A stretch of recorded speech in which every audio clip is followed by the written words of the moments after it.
All right, folks, it is Monday afternoon, evening for some of you on the East Coast. It's 4 p.m. here in Arizona, and welcome to another live Q&A. This is Monday night. We do this every Monday, or every time we're in the office on Monday at least. If you are new here, ask your question in the comment section, and then Jason will get to them.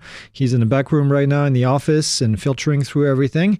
And then I'll read it and then answer it. It's really that simple. So I see familiar faces already in the chat. We have Richard Hooker's here, Thorl Inspired. We have these guys went back and forth. What time were you guys in in the live? Getting in early. We have James Cox, Just Johnny is here, Curtis Warren, AFWAZ, awesome. High Rock Drones, Eric Refschneider, Alexander Blankenship, Philip D Studio, Dallas, Lou is here. Jillian, our own Jillian from the community, she's here to with the hammer. If you misbehave, she will be taking care of you. Northern Drone Guy, we have Bob Rock, Old Deadeye, Joshua Kamen, we have an OK Boomer here a lot. Corey is here, Stinker337, formerly Film Photography, Drone Eagle, Oren, Ed O'Brien, Mark is here, TIE Fighter is here as well. We have, let's see, Mike, Bluegrass, we have Scott Jordan, Kamipe is here. I hope I pronounced that correctly. Lawrence, Brian. We have Scott. We also have Sparky. Helmet Fire. Russell is here. What else? Swamp Tree. Chart Traveler. Holy crap, there's a lot of you. November 9, Victor Papa. Victor. That's Kevin. Who else? Captain Edward. Dork is here. We always need a dork in chat. Hey. Oh, yeah. I wasn't talking about you, Ben. CT Pirate, Russell, River, holy crap, none of your business, Retired Fire Chief, SD Redneck, we're getting to the end here, Donald, Mike, Sea Venture, First Medic, Ben is here, another Ben, that's Ben Pacheco, he's here every week as well. And that's it, Brian is here, all right, good stuff, good stuff, good stuff. I'm excited. Oh, my drink. Well, I'm not done yet. Oh, okay. I suppose you can have it. My kombucha. Yeah, here you can take it. It's empty. Thank you. All right. I'm excited because I got the. I've for those of you that use iPads, I've installed a new operating system which is in beta mode right now. And it's really cool because I can split my screen much better than I could in the past. So I have this set up nicely. I was looking forward to this live to test it, and it's working as planned. All right, let's get to the questions, I guess. Let's see. AFWAZ says, last week you reported detecting drone flights as much as 24 miles away with the drone tag Rider. How is that possible if remote ID uses Bluetooth and Wi-Fi signal technology? Oh, that's a good question. I don't know all the details, but it is definitely, I'm guessing the antenna that they have is just picking up the signal from that far. Not my area of expertise, but yeah, it is definitely possible. They told us that they could pick them up from a certain distance, but not as far as we did. So I don't know how we were able to get it that far, mostly because they were flying very high. And I think we just were able to get the signal. Northern Drone Guy says, when I try to live stream, it says I need a mic. I've never used one before. How can I fix that? I restarted all the settings, but it's not working. Oh, interesting. I'm guessing on your drone, obviously, you're trying to do that. I know the DJI mics are typically compatible with the setup, but I might need more information about which platform you're using and all of that. We might need to look it up because, yeah, that's interesting. Are you using an external controller with a screen, or are you using your phone connected to the drone? If you're using your phone, you should be able to use the mic in your phone. It might be a matter of giving permission to the app to use your mic. That might be the issue. So Brian says, I'm at the beach and I notice all around the US there's a no-flight zone. Obviously, I can't fly out to it because it is beyond visual line of sight. But is that to protect us from foreign adversaries? I think, I'm not sure which one you're referring to, but there is a lot of what's called warning areas in the ocean around the United States, specifically in the Florida part, and that's just zones that are put in place to have aircraft flying at very fast speeds and doing stuff. So I don't know if that's what you were referring to, but if it is, yeah, they're several miles off the coast of the United States typically. Swamp Tree says, which sector of the UAS industry do you all believe has the most room for growth? Something like ag, natural resources, or in photography, something else. You know, agriculture is definitely one of the area that we've seen lately with a lot of interest. Large drones, it is not easy to get into because there is, well, first there's a price, right? Very expensive.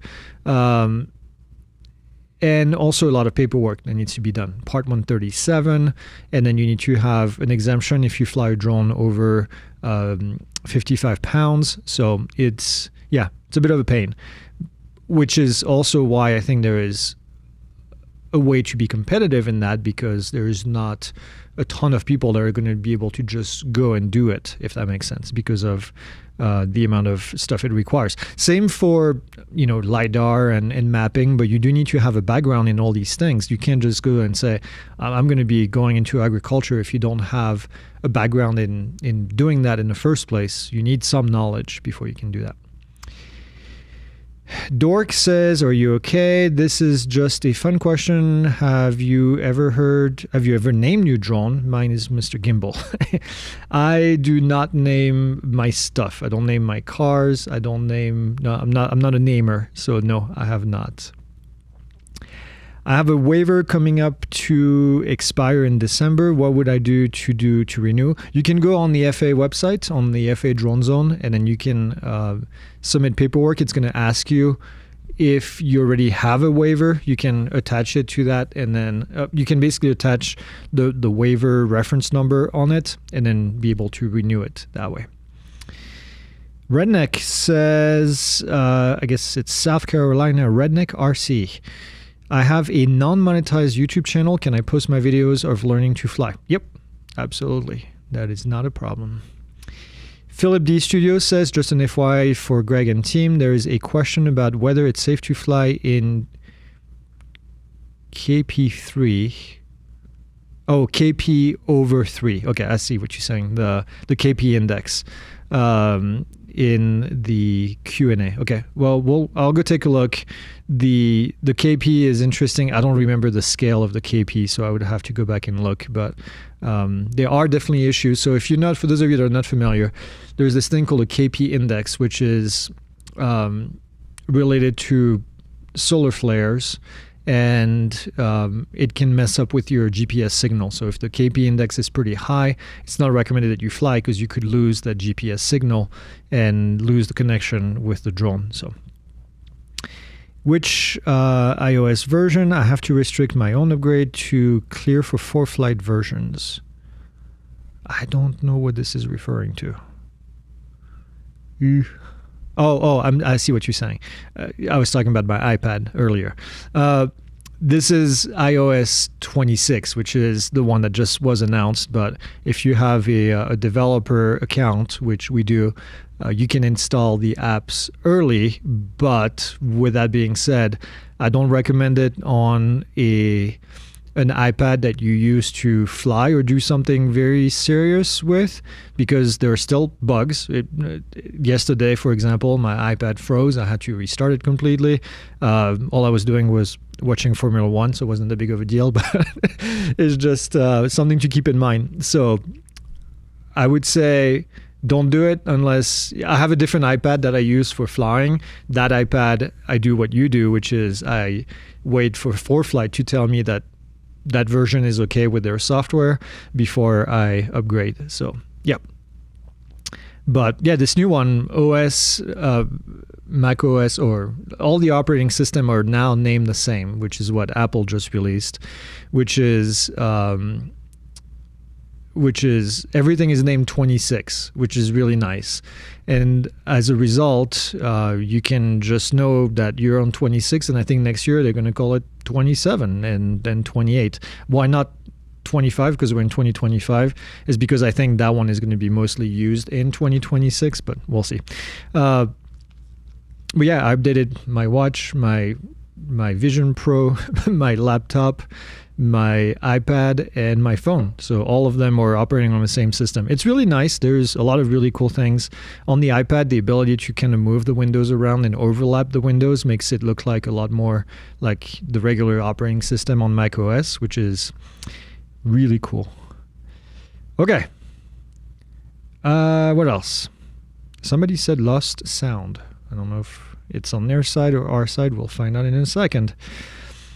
Next question. Where are we at? Not a question, but thank you for trust, says Donald. My wife finally took it and passed. Sweet. Awesome. You're very welcome. I think we've done like 120 or 130,000 trust certificates or something like that. It's a big number. Really cool. Anaya says, do you ever think DJI will open up their drone to pro RC controllers such as the Spectrum? I doubt it, because they're using a completely different signal and technology. So unless they are able to create a module that you can plug in the back of those controllers to transmit on that frequency, but I doubt they would. You know, DJI is very much like Apple. They create the software and the firm and the hardware, and they want them to work together, so they don't really open up the ecosystem to anybody else. At least that's, I guess. Well, yeah.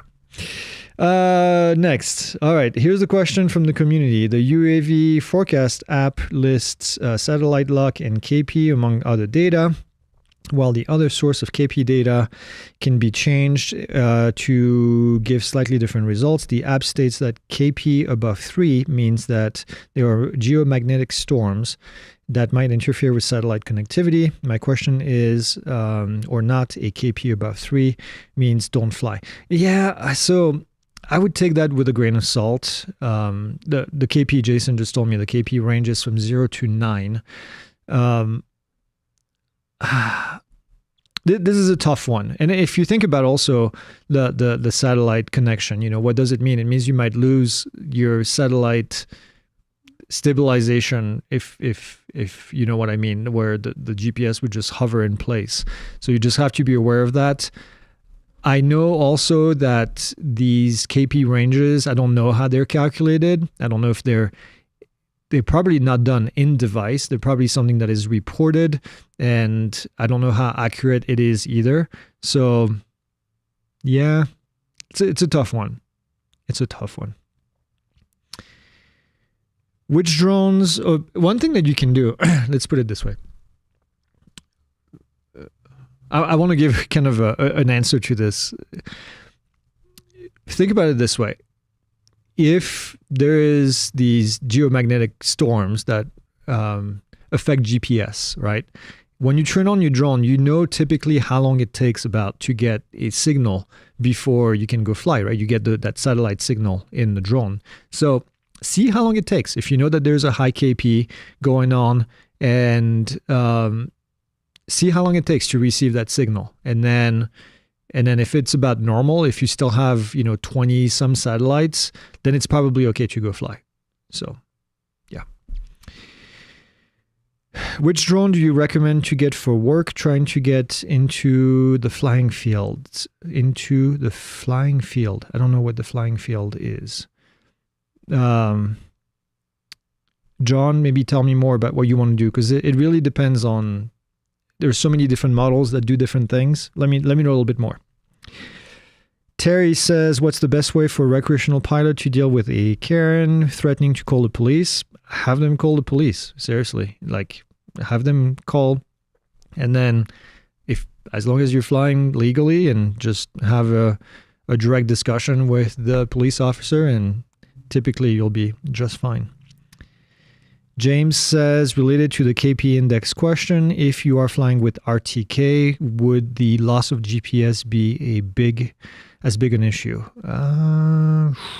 Ooh, that's a tough question. I don't know. If you're flying with an RTK, there is a unit on the ground that is helping. So probably not as much.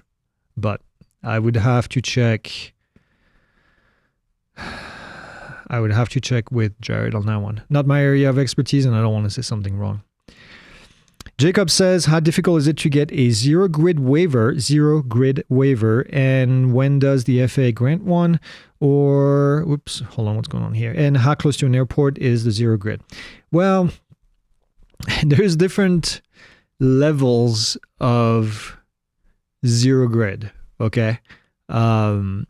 There's the zero grid that's like on top of the runway, in which case you are unlikely to get one of these waivers. And it's not a waiver, by the way. It's an airspace authorization.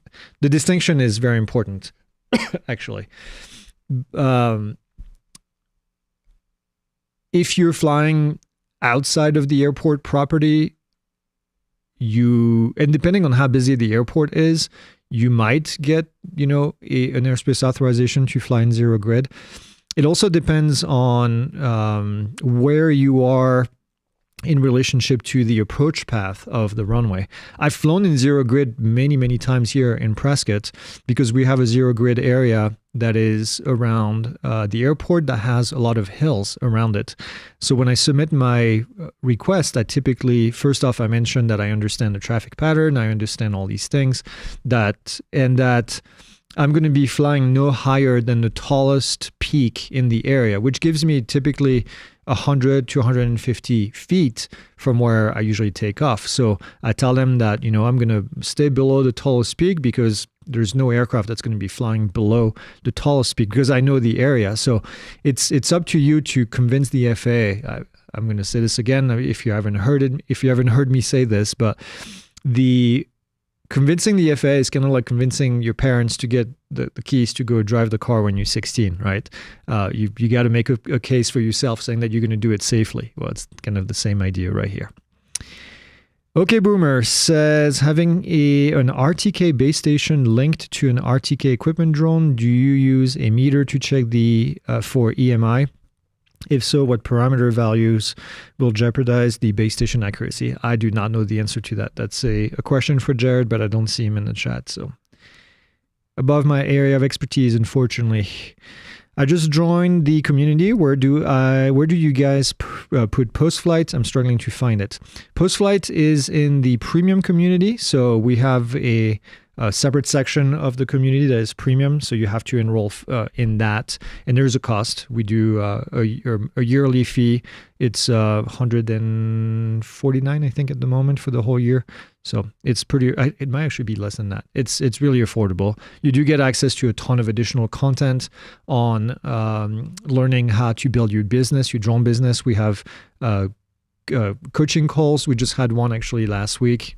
About a dozen people showed up. We had great discussions about drones and about how to reach out to customers, how to find customers, how to talk to them, where to go to find them. It was very enlightening. But yeah, those are the things that we offer at an additional fee because it does take a lot of efforts on our side, on our team to do all these things. But yep, Jason just put a link in the description for you. I have a learning disability. Can the FAA help accommodate me with the Part 107 exam? Yes, there are a few things that the FAA can do as far as learning disabilities. When you schedule your exam, you have the ability to request these. Now, all it's going to be is somebody that can read the question for you, but they obviously can't help you. They're not going to give you more time, but 2 hours is typically plenty of time to do the exam. But yeah, that's usually the extent to which they can help you. Yisrael says, I got authorization to fly in zero grid through LAANC. Further review, 10 minutes later, I got a text saying that it was rescinded. Had that happen to you? Interesting. I got authorization to fly in zero grid through LAANC. So typically I'm a little confused because typically these are not instantaneous approval. Okay. You don't get when sorry, I'm trying to get my thoughts together here. If it's a zero grid, you're going to have to get, like you said, further review. Further review typically means that it has to go through several people to get approved. So unless you did that, waited a couple days, got approval, went to fly, and then all of a sudden it got canceled. So yeah, I don't know that I understand the whole thing. I currently use AirData UAV to check the surrounding and info for flying. Do you have any recommendation of other similar app, preferably free, to use in conjunction or instead? I mean, I use the UAS facility map. Anytime we have to go fly somewhere that I'm not familiar with, or even flying around town, because the airspace kind of extend into pretty far into town, I just use the UAS facility map. I mean, that's where everybody else gets their information. I can punch in an address and then go and take a look at it directly. I can, yeah, at least when I'm doing work ahead of the mission, right? If I know I'm going to fly there the next day, then I go and do research, and then I go to aloft air control, and then I submit my request, get approval, and then go fly. So, but yeah, US facility map, that's kind of your go-to spot for really anything airspace related. That's where, again, everybody else gets their information from. Wow. A lot of people online, but not a whole lot of questions today. All right. Keep putting your questions in the comments. We'll go get them. In the meantime, I'm going to go read a couple things. First Medic says, I get a zero grid authorization near KRWL. Be sure to apply for it way in advance. Yeah, that's right. Of when you need it. Yeah, typically, it takes them a few days to get you approval. So I agree with First Medic. I say the FAA says you should do it 90 days in advance, but obviously 90 days not always possible. I would do it at least 3 or 4 days in advance. A week would be better, but you don't always have, that. According to what I see on Google Earth, looks like you are making progress on the rooftop GNSS system. Yeah, we are. Absolutely. We're not. Is there a zero grid waiver only for Part 107 pilots? Yes. Again, it's not a waiver. Keep in mind, this is an airspace authorization. A big difference. You're authorized to fly in the zero grid area. Yes, it is only for Part 107. That is one of the benefits of getting your Part 107. Recreational pilots can fly up to the grid numbers, but anything above the grid numbers is going to require a Part 107. It's not a process that is available to anybody else. And the reason I'm picky about the waiver and the authorization wording nomenclature is because when you go on the FAA website, when you go on the FAA drone zone, there is a way to request an airspace waiver, but the FAA says do not go there because what it does is it waives the requirement for getting authorization to fly in the airspace, which is not what you're trying to do. You're trying to get authorization to fly in the airspace. You're not trying to waive the requirement for getting in there. I know it sounds like the same thing, but it's not. So you're trying to waive the regulation, and that's not what we're trying to do. So in this case, yes, airspace authorization. If you go and submit it in the other way, it's going to get denied right away. Riker says, when you put in for a LAANC request, what, if anything, does the ATC see? ATC, interestingly, so when you do a LAANC request below the grid numbers, then ATC doesn't see anything. Because the way that it works, and I know it kind of sounds funny that you would have to request approval, but it is the way the regulation is written. But what happened is that at one point at controlled airports where ATC would have control of the airspace, they submit to the FAA what's called a facility map, a UAS facility map, which is where ATC is comfortable with someone flying without manual approval from the tower. That airspace is kind of reserved, if you want, or designated as not being high risk, where drone pilots can go fly. That's why as you get further away from the airport, the altitude climbs higher, because the chance of having a manned aircraft in that airspace is smaller. It's not zero, because helicopters can still fly in that area, but it's a lot smaller. As you get closer to the airport, because aircraft come and land at the airport, then those numbers, the grid numbers, start to get lower. So to answer the question, no, when you submit just a regular LAANC, it doesn't. The reason why you need further coordination when you submit above the grid numbers, so on a 0 grid, or even if you want to fly 300 and a 200, then it goes to ATC, because they need to be aware of when you're going to do that, because then they have an understanding that they need to tell other aircraft that there's going to be UAS activity in that specific area. As a matter of fact, in Prescott, it's pretty common for us on the ADIS. The ADIS, for those of you that don't know, is the automated weather information that we get as pilots when we go fly. In the ADIS, it does mention that there is UAS operation in this specific area from this time to this time. So they do let you know ahead of time. And that comes from submitting for an airspace request to fly above the grid. I hope that explains it. Yisrael says, I was actually by Prescott Airport over the FedEx building. Okay. I submitted for manual review. I didn't get a text 10 minutes later. It was approved 10 minutes later. It was rescinded. My guess is that it was a mistake in the approval in the system. I've actually flown from almost exactly that area, and it took me a week to get approval from the tower, because we went back and forth. I wanted to fly at 100.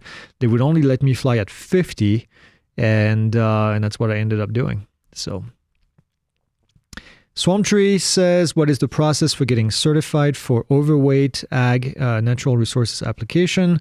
I have a years of experience and several degrees in that field, and recently get 107 certified. So you need two things. If you want to fly, there's two things here. Flying large aircraft, overweight, over 55 pounds, if you want to call them that. And in order to do that, you would need it's called a 44807 exemption. It comes from 49 USC 44807, which is the text that explains how to do that. So you would need to submit to the FAA. Fair warning, takes a long time. Ask me how I know.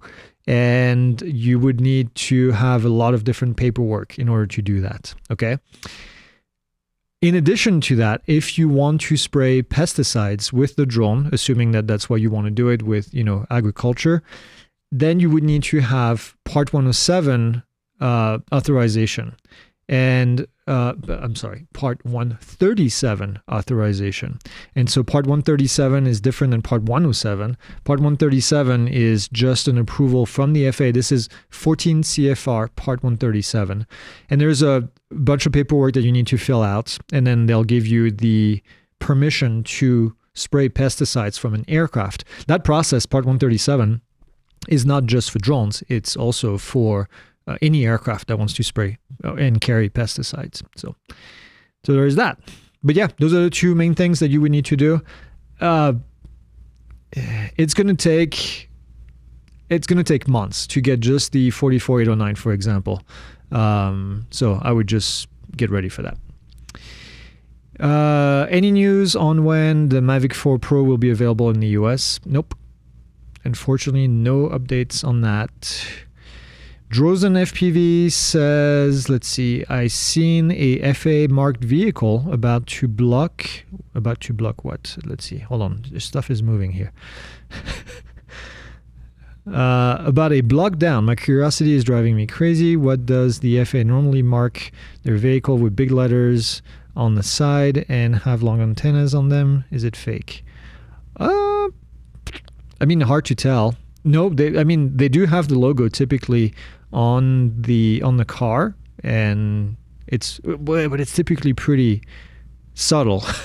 Nobody drives around with big FAA letters unless you're on the ramp and at an airport. I've seen plenty of FAA vehicles, or they're not FAA vehicles, they're federal government vehicles, and they're typically pretty subtle. Nobody really advertises, no FAA agency, no government agencies really advertises their presence that much. So I don't know. It's a good question. Go knock on the window and say hi. Tim says FAA will or will not require flight training controlling your drone. There's currently no requirement for flight training with the FAA. James says, I recently got a request to fly a photo mission over buildings and parking lots in a shopping area. I believe this would require controlling the parking lot to avoid flying over people. Is that correct? Yep. I mean, two things, right? You need to avoid, unless you have the proper equipment, flying over people in moving vehicles. So unless you have a categorized drone, category 1 being the most common, but there are a few category 2 and category 3 drones approved. And yeah, that's it. But yeah, otherwise, yes, you would need to control that or try to avoid them flying over. So Yisrael says, I requested 50 for that area, but seems like they were not a fan of it. Yeah, requesting 50 is one thing. You also have to tell them how you're going to make sure that you're flying safely. So I would recommend telling them you have a radio so you can listen to traffic and that you understand where the traffic pattern is located, because right there, you're really close to the approach end of runway 21 left, which is their big runway. And there's a lot of traffic in Prescott, and I mean it, a lot of traffic. So, yep. Metal Fang says, I was thinking of buying a DJI drone to do filming of my hikes, but the rumor of DJI bans several months ago put me off from purchasing one. What's the current stance on the DJI? You know, at this point, none of the proposed bans that we see would affect current models. They would only affect future models. So I'm going to say what I said before, which is, there's no reason at this stage not to buy a DJI drone. If anything, if those future models are banned in the US, you're going to have something that's going to be very valuable because people are going to want to get a drone that they can't buy. You know, it's like somebody buying a Mavic 4 right now, and they probably can resell it for more money in the US because it's not available for sale. So demand and supply, right? Russell says, the question about ATC tracking of LAANC requests makes me wonder if the FAA actually did that. Would they be using old school paper flight strips for that too? God, I hope not. I mean, our controllers do not need to know about drones that are flying in safe areas. They're busy enough as it is with all the traffic. I can't imagine. And by the way, a long time ago, I don't remember the dates, but long time ago, when this first started, recreational flyers were requested to call ATC to get permission to fly when within 5 miles of an airport. Imagine, think about it. You're in charge of all these aircraft that are flying around, and people are calling to say, hey, I'm 4.8 miles away from the airport, and I'm going to be flying my fixed wing foamy in the airspace. So they quickly stopped that. I don't know how many complaints they got, but they quickly stopped that. Unfortunately, that for a period of time, all that information was out there. And so it had to be removed from all these websites. Thankfully, I don't hear that 5 mile rule too much anymore, but it for years and years and years, yeah, it was a mess. So don't call the airport directly. Use LAANC. It's better. It's not better. It's what it's designed for. And that way we can spare our controllers.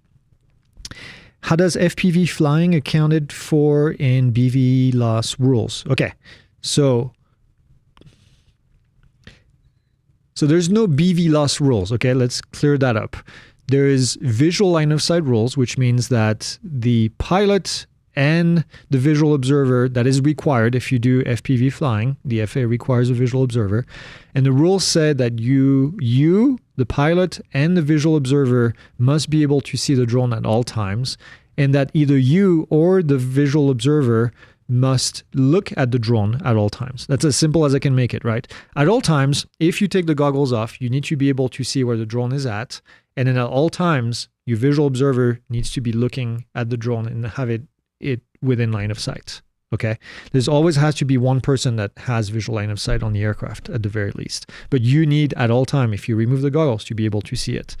So That's the VLOS rules. As far as beyond visual line of sight, there's currently no rules that allow beyond visual line of sight other than getting a waiver, but that's hopefully about to change once we get to Part 108, the the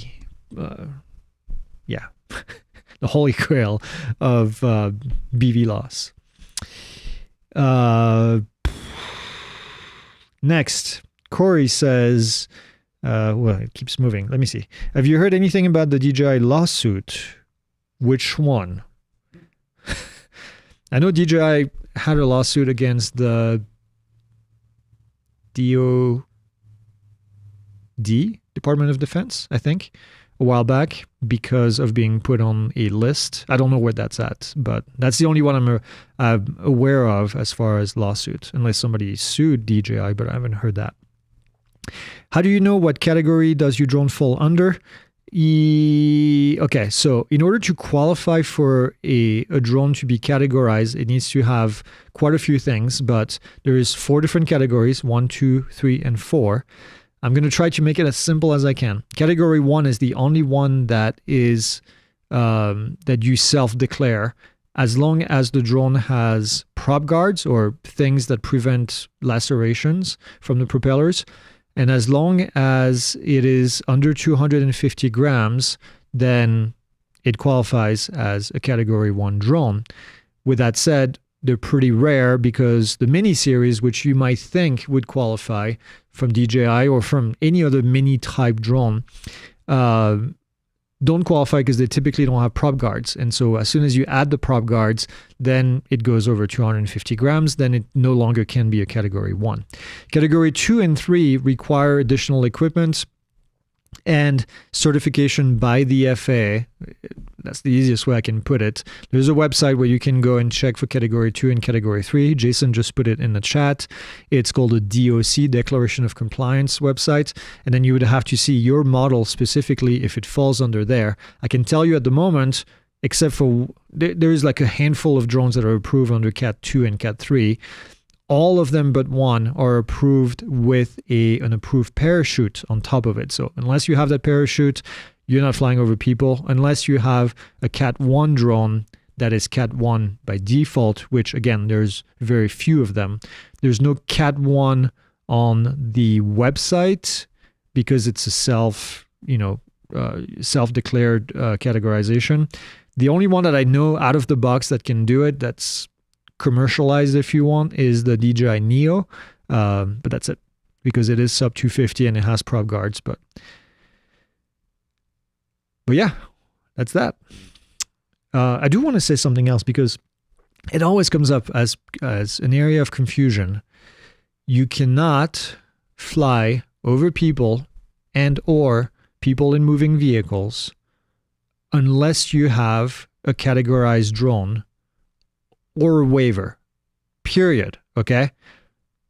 Transitioning, whatever you want to call it, still requires a categorized drone. And we fight this because unfortunately there's so much misinformation out there, including from people who claim to teach all these things. You cannot fly over people and or moving vehicles unless you have a categorized drone, even if you are transitioning over them for a short period of time. Okay? Period. That's it. That's it. Whew. All right. Categorized drone. Flying over people. Do the registration stickers need to be a certain size on bigger drones? Nope. There's no size as long as it is readable. So I would say font 6 and above. But we do offer free stickers, by the way. They fit on a mini, but they'll fit on a bigger drone. We have bigger drones. We have a Matrice 300. We put it on that drone and it fits just fine. So no, it just needs to be visible to whoever is inspecting it. Lancelot says, how confident are you that the FAA will make their deadline? If this is 0 and this is 10, right there. Not confident at all. There's no way. And maybe I'll eat my words. Who knows? I hope. but there's no way in hell that we are getting this NPRM or any of these deadlines on time. We'll see. Maybe I'm wrong. Hopefully I'm wrong. But yeah, I don't think so. It is not, the government just doesn't work that way, right? It doesn't work because the president says this has to be done in 30 days. And then it magically happens, especially after there's been so many cuts at the FAA. There's no way that this is, unless this thing is like, has been on his desk waiting to be signed, and or it's an NPRM, so it doesn't need to be signed anyway. Unless it's been on somebody's desk and it's getting in the system ready to be pushed, and somebody knew that. But yeah, my confidence on the deadline. Now, am I saying it's never going to happen? No, it definitely is going to happen. I'm guessing probably closer to Q4, end of Q3, Q4 is my guess, but we'll see. I don't have any insider information, but all I know is that I've been around enough. I've been around the FAA enough. I've seen, I don't know, I can tell you how many FAA administrators and acting administrators I have seen in my career. I've been doing this 22 years, and yeah, I've seen a lot, and none of them ever meet the deadlines. And case in point, this 2209, section 2209 is from like an FAA authorization, reauthorization act from almost a decade ago, and it's getting done now. It's getting done now. Okay. So hopefully it doesn't take 10 years for Part 108. And I still don't think it's going to be called Part 108, but we'll see. And if you want to know why I think that, I'll tell you later. Dork says, the Mini 4 Pro, you need the extended battery to transmit remote ID. That is correct. Have you heard anything about the Mini 5 Pro? Do you think it will do the same? So let me give you my theory on that, because because I know stuff. DJI, when they create a mini drone, they create it for recreational flyers, okay? They don't create it for professional, even if it has the Pro moniker on it. Unless they make two models like they did for the Mini 3 and the Mini 3 Pro, two different models, Mini 3 for recreational, Mini 3 Pro for Part 107. But otherwise, I can almost guarantee you that every sub 250 gram drone that comes out in the future from DJI will not have remote ID in it, because unless it has the bigger battery, because that's required by law. But they're not required by law to put it in sub 250 gram drones, so they will not put it, because they don't want to deal with recreational flyers that are forced to broadcast remote ID. That's the reason why this has changed. If you've been following this for a while, these drones used to broadcast remote ID, and then now they don't. And the reason is because of all of that. They don't want to force recreational flyers to transmit. So if you are flying if you are flying under Part 107 with the small battery, you need to add a remote ID module on top of it. That's the bottom line. Now, remote ID modules are pretty cheap these days. They're like 20, 30 bucks. I think I was just looking the other day for a video, like 25 or 30 bucks for the cheapest one I could find. So that's compliant. So yeah. Yep. All right. Lawrence says, by the way, I see a note here. Somebody says, TIE Fighter says, could the Avata 2 be category 1? I'm pretty sure the Avata 2 is over 250 grams, but we're going back to categories. The FAA has opened up a process to submit drones that are over 250 grams, but less than 400 grams, to get a waiver to fly them without them being categorized. And so there is a process which is a lot easier now. And so we have a video somewhere. I don't know if Jason is going to post the link to the video if you can find it, but we do have a video that talks about that. Sorry, I'm reading comments at the same time I'm talking, and it looks like I'm having a stroke. Lawrence says, I'm about to take the Part 107 exam soon. What field and drone do you suggest a new pilot starts with? I recommend that you start, regardless, I recommend that you start always with a field that you have experience in. Okay. A drone is a tool. A drone is a tool that you're going to use. That's it. I mean, a drone is a tool. That's it. Yeah, you're just going to be using that to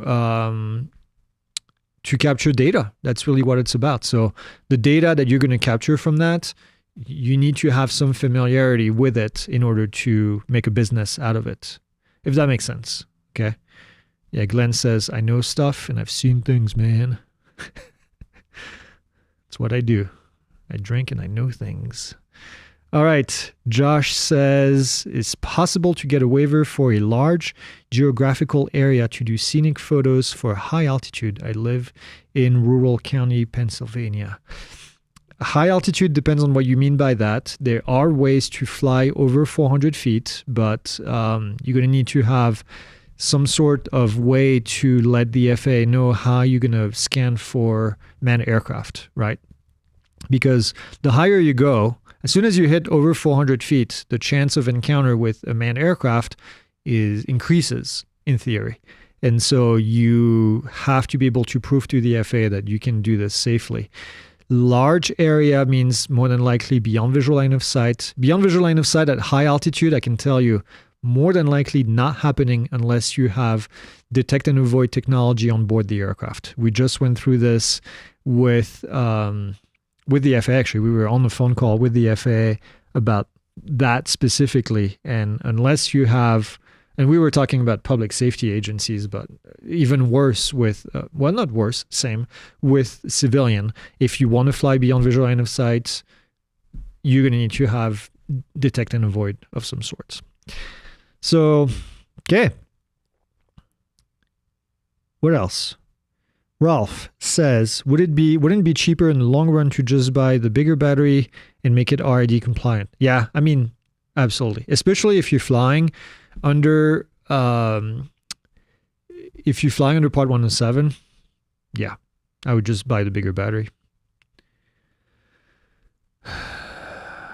Oh, Josh says that would cover various parts of the county as I travel around, but maintain VLOS. Okay.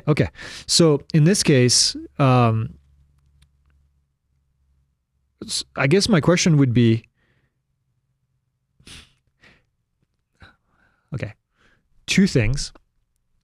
You can fly up to 400 feet. If you're in the middle of nowhere, I'm guessing there's no airport nearby, which means that you can fly up to 400 feet, no problem, right? As far as flying above 400 feet, you're still going to need to have a waiver. The FAA doesn't like to give open waiver as far as location. They're going to want to know exactly where you're going to be flying in what areas. And if you always fly in the same areas, then get a beyond visual line of sight waiver, or you said VLOS, I'm sorry, get a waiver to fly at higher elevation, higher altitudes for those specific regions. That's your best bet. They're not going to give you a county-wide waiver to fly.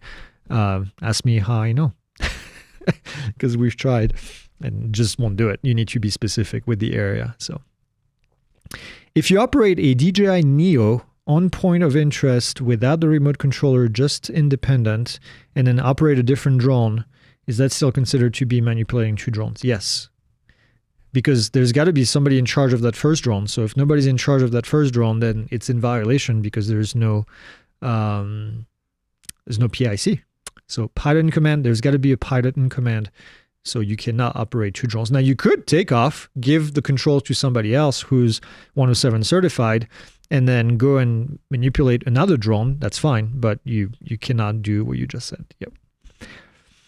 Soy Sauce says, what's the difference between 107 and 108? Okay, so Part 107 is established. That's what we know. This is what you need to have a certificate issued under Part 107 in order to fly non-recreational flights, missions under Part 107.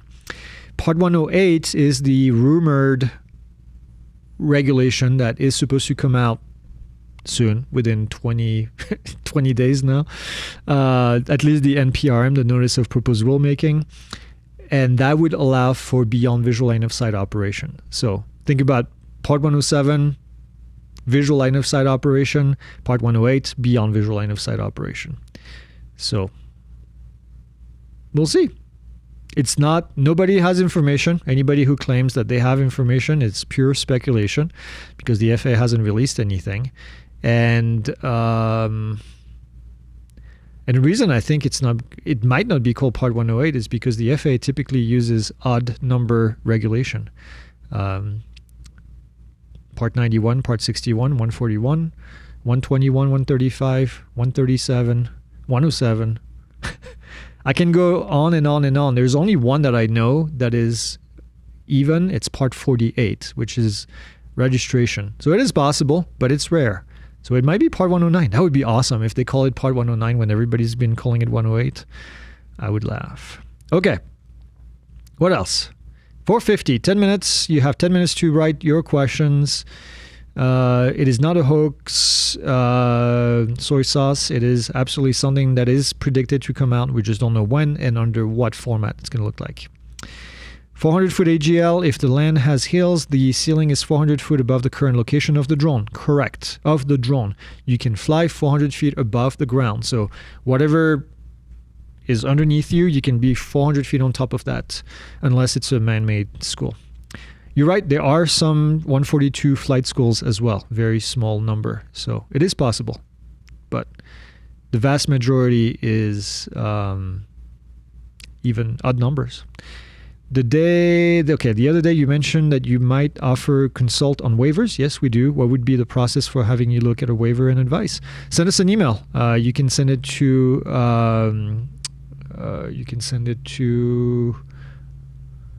let me think about this. Send it to consulting@pilotinstitute.com. That's the one we have set up. So, and we'll take care of you. When flying zero grid airspace and with FAA approval, please check to see if the airport has additional submittal that need to be made, or else the FBI will be contacting you. Interesting. What else?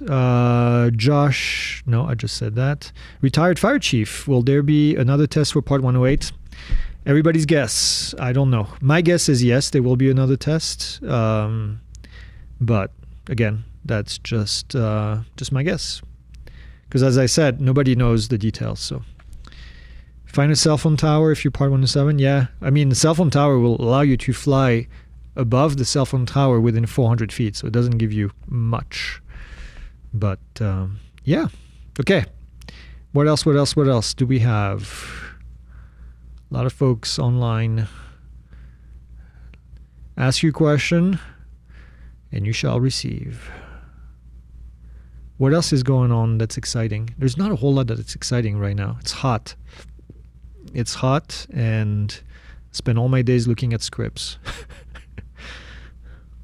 Oh, we're recording Private Pilot tomorrow. I bet Part 108 will be an add-on endorsement. Yes, I do agree with that. My guess is that it will be added on to your current Part 107 certificate. Small Unmanned Aircraft Certificate. That's a killer lava lamp. Yes, it is a killer lava lamp. It's back there. And it's floating around. It takes about 4 hours to get warmed up, so I guess we started it early today. Kind of confused about the categorized drone. Yeah, I mean, categorized drone are confusing. I've said, as soon as I saw the regulation, I said, this is the most confusing piece of regulation that I have seen from the FAA that's drone related. So, are you getting the new Matrice 400? We are not getting that. We don't really have necessarily a need for that.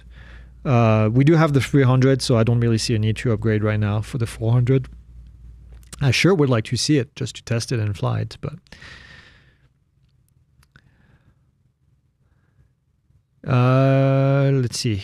What did I miss? If there is a 1,000-foot tower, I could go to 1,400 feet. Yes, as long as it does not push you into Class B or C. Okay, as long as you stay in Class Echo airspace, and as long as you did not take off in airspace that requires authorization, then yes, in theory you could. And then also you still have to maintain visual line of sight. So 1,400 feet on top, you probably could still see the drone, but that's kind of pushing it. Any pilot institute coming near North Carolina or the East Coast? Not at the moment. Travel schedule is mostly in the middle of the country or on the West Coast right now. So, nope. Neo is for sure Cat 1. Yeah, 99% sure it is. We have Just Johnny saying, are you interested in mowing my lawn when you attend the EAA? I will supply beer. I think we're going to be pretty busy, so I might have to pass. We've got quite a few things going on for that. We get there on Saturday, set up on Sunday, and then the show starts on Monday, and then usually it's a blur all the way until Sunday when we take down everything, and then we fly back. So, fun stuff. How's the Canadian wildfire smoke affecting your videos and pictures? It's not south enough for us. Maybe other people are getting affected by that, but not that I have seen, at least not here. So, all right. Well, I think the comments are dwindling down a little bit. We might end up closing early here. I don't want to just talk for talking. I hate doing that. So let me know if you have any final questions, but otherwise we're going to be back on Friday for news update, and then we'll be back next week again on Monday. And I'm trying to think of our schedule. There's nothing in the schedule in the short amount of time until Oshkosh. So, yep. What about eBay Mavic 4 Pro from Japan or Korea? Should I go for the Mavic 3 Pro? The thing is, if it gets shipped, then you might end up being in trouble because right now they're stopping them illegally at the point of entry. So I would not buy something and have it shipped in the US from outside the US. That's just my recommendation. So, okay, what's a good mapping software for the Matrice 30T? I mean, there's a ton of software out there. It depends on your budget, depends on a lot of different things. We have a video that talks about this. I would recommend looking at that. Okay. Have you guys done the briefing for the really low tide traffic pattern at Oshkosh? Yeah, we've flown the last 2 years. We've flown to Oshkosh in that pattern.